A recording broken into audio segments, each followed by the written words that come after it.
গরম পানি লাগবে, ঠান্ডা পানি লাগবে, প্লাস মোটর থেকে একটা লাইন লাগবে। নমস্কার, আশা করি সবাই ভালো আছেন। আপনাদের মাঝে নতুন আর একটা কাজের ভিডিও নিয়ে আসছি। আমি বর্তমান আছি কিন্তু এটা ফলসাদে। তো ফলসাদের কি একটা অবস্থা আপনাদের মাঝে সেটা তুলে ধরার একটু চেষ্টা করব যে আমরা ফলসাদে কিভাবে কাজ করি। তো এই যে দেখতেছেন, এটা কিন্তু আমাদের 1.5 ইঞ্চি লাইন একবারে ট্যাঙ্কি থেকে আসছে।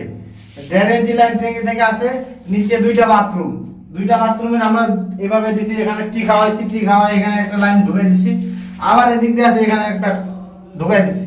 আর এটা হচ্ছে আমাদের গিজারের পয়েন্ট। পরবর্তীতে মহাজন গিজার লাগাবে, গিজারে পানিটা ঢুকানোর জন্য এই পয়েন্টটা আমরা রাখে দিছি। আর এই যে এটা দেখতেছেন, এটা হলো সিলিং শাওয়ারের পয়েন্ট। ঠিক আছে, এই দুইটা দেখতেছেন, দুইটা বাথরুমে সিলিং শাওয়ার দিছি। এটা হচ্ছে আমাদের গরম পানির লাইন। গিজারে যখন লাগাবো তখন এটার সাথে কালেকশন হবে। এটা একটা পয়েন্ট, এটা আরেকটা পয়েন্ট। আরেকটা যে লাইন দেখতেছেন, এটা হলো আমাদের ডাইরেক্ট মোটর থেকে বাথরুমের দুইটা ট্যাপ হবে।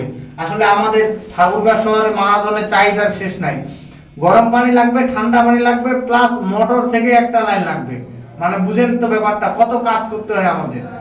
তো ঠিক আছে, আপনাদের মাঝে এই কাজটা একটু তুলে ধরার চেষ্টা করলাম। কাজটা কেমন হয়েছে অবশ্যই কমেন্ট করে জানাবেন। সবাই ভালো থাকবেন, সবাইকে আদাব, নমস্কার।